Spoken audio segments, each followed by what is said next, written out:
बेटा आज हम बात करेंगे relation between linear acceleration and angular acceleration. ठीक है, आपको ये तो पता ही है कि जो आपका जो ये लीनियर एक्सेलरेशन है यही टेंजेंशियल एक्सेलरेशन कहलाता है। ठीक है, क्योंकि देखो जब आपने लीनियर मोशन पढ़ा था तो ऐसे आपकी एक बॉडी है और वो बॉडी ऐसे v वेलोसिटी से चल रही थी। ठीक है, तो v वेलोसिटी से चल रही थी तो अगर एक्सेलरेशन इसकी डायरेक्शन में था तो वो स्पीड को बढ़ा रहा था, और अगर एक्सेलरेशन इसके अपोजिट में था तो वो स्पीड को घटा रहा था। ठीक है बेटा, तो वो अलोंग द वेलोसिटी एक्ट कर रहा था, तो वो टेंजेंशियल एक्सेलरेशन था आपका। कौन सा था? टेंजेंशियल, यानी लीनियर एक्सेलरेशन जिसको हम बोल रहे हैं। ठीक है बेटा, तो अब देखिए जो एक्सेलरेशन वेलोसिटी का मैग्नीट्यूड चेंज करे, बेटा मेरी बात को एक एक वर्ड को ध्यान से सुन लेना। एक्सेलरेशन के पास दो चीजें होती है, मैग्नीट्यूड एंड डायरेक्शन। जो एक्सेलरेशन इसी तरह वेलोसिटी के पास भी दो चीजें होती है, मैग्नीट्यूड एंड डायरेक्शन। ठीक है, क्योंकि वेक्टर क्वांटिटी है, तो जो एक्सेलरेशन वेलोसिटी का मैग्नीट्यूड चेंज करे, डायरेक्शन चेंज ना करे, मतलब लीनियर में इतना हो सकता है कि जो आपका लीनियर है वो थोड़ी देर के बाद एक बॉडी इधर जा रही है और एक्सेलरेशन इधर कर दिया आपने, v इधर है और एक्सेलरेशन इधर है, तो यहाँ पे थोड़ी देर बाद जाकर रुक जाएगी और फिर इधर जाएगी, तो वेलोसिटी अपोजिट हो जाएगा, लेकिन और कोई डायरेक्शन में नहीं होगा, लीनियर ही पाथ होगा। ठीक है, तो जो एक्सेलरेशन वेलोसिटी का मैग्नीट्यूड चेंज करती है वो आपकी टेंजेंशियल एक्सेलरेशन होती है, और जो एक्सेलरेशन आपकी वेलोसिटी का डायरेक्शन चेंज करती है, for example circular motion, uniform circular motion. Uniform circular motion में क्या होता है कि वेलोसिटी का जो मैग्नीट्यूड होता है वो सेम रहता है, बट उसकी डायरेक्शन देखो हर पॉइंट पे चेंज होगी, देखो हर पॉइंट पे चेंज होगी, देखो हर पॉइंट पे चेंज होगी। ठीक है, तो बेटा यहाँ पर जो वेलोसिटी है, जो एक्सेलरेशन है, यहाँ इस सर्कल में जो घूमता है तो वो एक्सेलरेशन क्या है, उसके परपेंडिकुलर एक्ट करता है।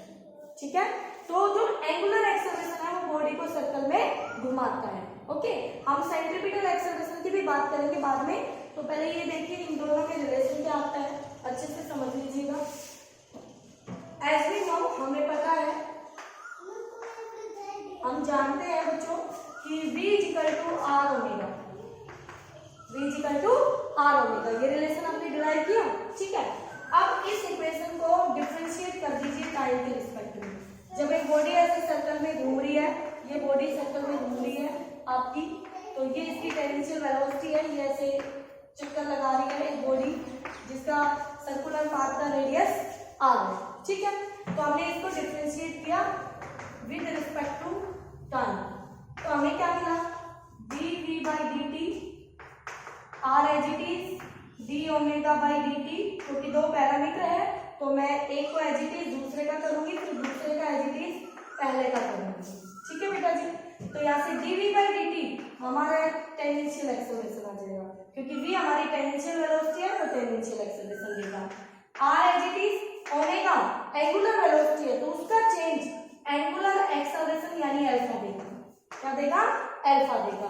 प्लस में अगली टर्म मेरी जीरो हो गई, क्योंकि बेटा एक सर्कुलर ऑर्बिट का रेडियस क्या है बच्चों, कांस्टेंट, और कांस्टेंट का डिफरेंशिएशन, किसी भी कांस्टेंट का डिफरेंशिएशन जीरो होता है। ठीक है, तो यहाँ से ए पी सिंपली आप ए लिख लीजिए, ए इक्वल टू आर अल्फा, तो ये रिलेशन आ जाता है आपका linear acceleration and angular acceleration के बीच। ठीक है बेटा, तो आप ये अच्छे से कर लेंगे रिलेशन दोनों के बीच। अब कुछ क्वांटिटीज रह गई थी मोशन, सर्कुलर मोशन से रिलेटेड डिस्कस करनी, जो आपने यानी जहां पर आपने बात की थी किस किस की, अल्फा की, ओमेगा की, थीटा की, तो अब छोटी छोटी एक दो टर्म्स हो जाती है। पहली है टाइम पीरियड, टाइम पीरियड को टी से रिप्रेजेंट करते हैं बेटा, और इसकी यूनिट सेकंड है बच्चों। और जब एक बॉडी ऐसे सर्कल में यूं घूमती है और एक किसी पॉइंट के रिस्पेक्ट में, ठीक है, एक फिक्स डिस्टेंस के अबाउट तो ऐसे घूम रही है ये बॉडी, तो ये इसका ऐसे, जब उसने यहाँ से चलना स्टार्ट किया घूम के वो यहीं पहुंच गई, तो बेटा इसको बोलते हैं एक रिवॉल्यूशन, एक चक्कर। तो एक चक्कर का जो टाइम है बेटा, वही उसका टाइम पीरियड ऑफ रिवॉल्यूशन कहलाता है, टाइम पीरियड ऑफ रिवॉल्यूशन कहलाता है। ठीक है, फिर आती है बात फ्रीक्वेंसी की। फ्रीक्वेंसी होती है बच्चों कि इसमें चक्कर फिक्स था, कौन, चक्कर फिक्स था कि एक चक्कर में कितना टाइम, यहाँ पर टाइम फिक्स है बच्चों, टाइम क्या है, फिक्स है। किस केस में, फ्रीक्वेंसी के केस में टाइम फिक्स कर दो, यानी एक सेकंड में कोई बॉडी कितने चक्कर पूरे करती है, ठीक है, कितने रिवॉल्यूशन पूरे करती है, चक्कर कंप्लीट करती है, वो उस बॉडी की फ्रीक्वेंसी कहलाती है। फ्रीक्वेंसी को हम न्यू, इसको न्यू बोलते हैं, एफ ये एफ है, एंड एन आपको अलग अलग बुक्स में अलग अलग रिप्रेजेंटेशन मिल जाएगी इसकी, ठीक है। तो न्यू, एफ और एन फ्रीक्वेंसी को रिप्रेजेंट करते हैं, ठीक है बेटा। अब आता है relation between new and T, frequency and time period, frequency and time period.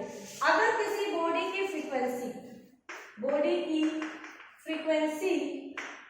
New है बेटा, कितनी है, न्यू, इसका मतलब ये हो गया कि वो न्यू चक्कर, न्यू रिवॉल्यूशन कंप्लीट करती है एक सेकंड में, बोलो बेटा। तो वो एक रिवॉल्यूशन 1/न्यू सेकंड में पूरे करेगी, और एक रिवॉल्यूशन को पूरा, एक चक्कर को पूरा करने का टाइम टी होता है, तो हम लिख सकते हैं टी इक्वल टू 1/न्यू, बोलो बेटा, और न्यू इक्वल टू 1/टी लिख सकते हैं, कोई दिक्कत नहीं है, ठीक है। तो ये इन दोनों के बीच रिलेशन था। अब आता है, छोटी छोटी बातें बताई मैंने आपको, और ये पूछी जाती है यूनिट 5 में, फिर से आएंगी। अब आता है relation between omega T nu, यानी angular frequency, time period and frequency, ठीक है। तो बेटा यहाँ पर एक बॉडी है, ऐसे सर्कल में घूम रही है, ये उसका रेडियस है, और ये उसकी एंगुलर फ्रीक्वेंसी ओमेगा है, एंगुलर वेलोसिटी, ओके। तो यहां से अब आपको करना क्या है, कुछ देर बाद आपकी बॉडी, मान लीजिए वो इस पॉइंट से इस पॉइंट पे आई, तो उसने क्या किया, डी थीटा डिस्प्लेसमेंट किया, ठीक है। तो हम जानते हैं कि जो ओमेगा होता है वो होता है कितने टाइम में कितना एंगुलर डिस्प्लेसमेंट हुआ, ठीक है। अब थोड़ी देर के लिए ये मानिए कि अगर एक बॉडी ने डी थीटा उसका पूरा एक चक्कर हो जाए, तो 4 डी थीटा अगर 2 हो जाए, तो पूरे एक चक्कर का जो टाइम होगा वो टी या उस टी के इक्वल होगा, कैपिटल टी। तो देयरफॉर ओमेगा क्या बन जाएगा, 2π/t, और इसको 1/t को न्यू लिख सकते हो, 2π/न्यू, तो आप इसको ऐसे भी लिख सकते हो, ओके बेटा।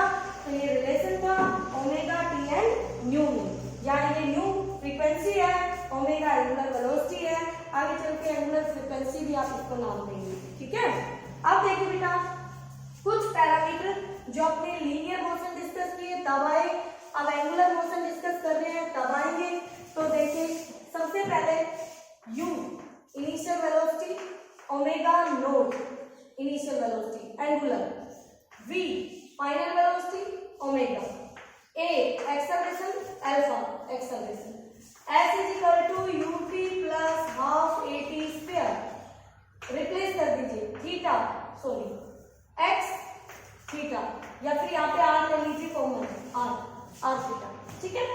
तो s को रिप्लेस किया theta, omega naught t plus half alpha t square. इसी तरह हम बाकी एक इक्वेशन पड़ेगी nx के लिए u plus a by two 2n minus 1, तो यहाँ हो जाएगा आपका displacement theta n equal to omega naught plus alpha by two 2n minus 1। तो these are the linear terms, these are the angular terms. ठीक है बेटा, तो ये जो एंगुलर और लीनियर टर्म्स का है ये बिल्कुल एज इट इज वैसे ही है, बस सिंबल्स चेंज हो गए हैं, जैसे नाम चेंज हुआ वैसे सिंबल चेंज हो गए हैं। ठीक है बेटा, तो आपको यहाँ तक अच्छे से करना है, फिर नेक्स्ट वीडियो में हम